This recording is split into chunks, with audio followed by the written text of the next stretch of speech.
more thrilled with the effort level of our team. Now, when you're playing against teams like the Murray States, the East Tennessee States that have won their leagues or their divisions, you look at the Western Michigans, you look at University of Michigan, Virginia Tech, UCLA, you look at programs like IPFW who just beat Indiana the other day. You know, our schedule wasn't chopped liver, okay? And anybody that, you know, follows college basketball knows that. But I say all that to say this.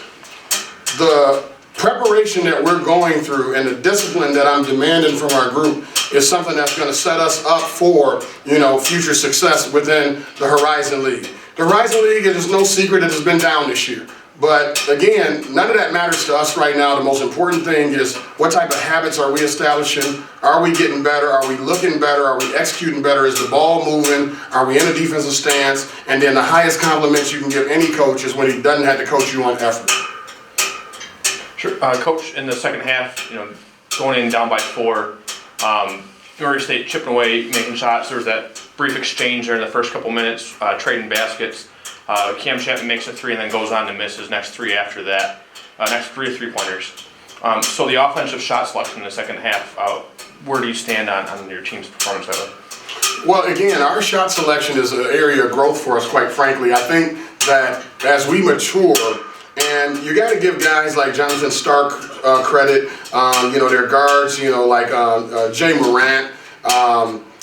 These guys are time score situation experts. And what we're doing is we're trying to grow in that regard with respect to understanding matchups, mismatches, the type of shot we need, why shot selection is important in terms of floor balance for transition defense. You know, all these different basketball IQ pieces that we're learning on the fly or developing on the fly is something that is the difference between winning and losing. And so when you're in a 3-possession loss, you know, against really good teams, it's not a matter of talent. You know, it's more of a matter of understanding, discipline, and things of that nature. So that's definitely an area of growth for us. But my hats are off to Murray State because I thought they did a particularly good job of sticking with what they do and getting a pretty good look on the goal each time. Sure. And the contributions from Jermaine, 16 points tonight, you know, in his freshman season. Looking at what you're getting from him, are you happy with what you're seeing, or is there more room for improvement with him too? Oh, there's always room for improvement, but when you look at Jermaine's stat line, you know, the 16 points is great. 4 assists, 1 turnover is even better because now, based on what I just mentioned with regards to getting the ball to people in the right spots, not settling for deep jumpers and getting down into the teeth of defense and causing the defense to collapse. Now you're providing easier scores for teammates, and now the assist totals go up. Now he's our only 2-to-1 assist turnover ratio guy, whereas Murray State has about 3 or 4 players that have a 2-to-1 assist to turnover ratio. So I'm particularly pleased in that area for him. I think the other part of things is getting him the right type of perimeter shots. Jermaine was about 3 for 6 on step-in threes, meaning when other teammates was getting downhill and creating step-in shots for him to shoot threes, I thought he was shooting them at a high clip. He had 2 more of those situations today on step-in threes, so now he's up to 5 out of 8. So he's shooting good out of that particular shot. So it's incumbent upon us as a staff and the teammates to recognize the type of shots that he shoot a high clip for and make sure he understands that as well and put him in position to be in position.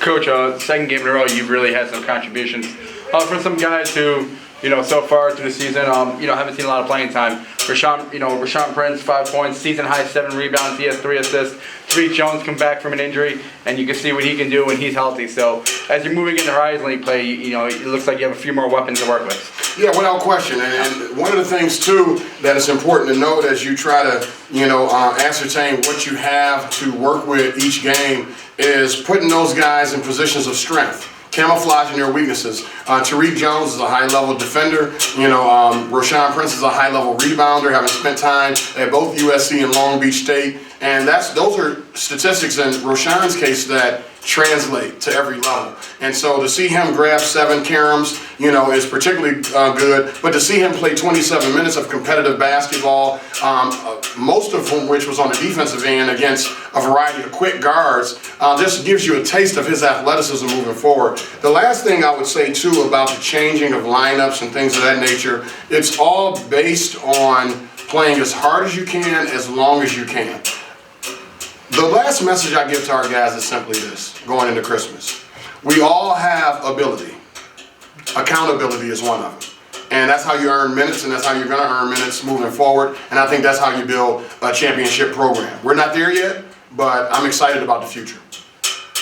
Thank you, Coach. Thanks a lot, Coach. Yeah, thank you.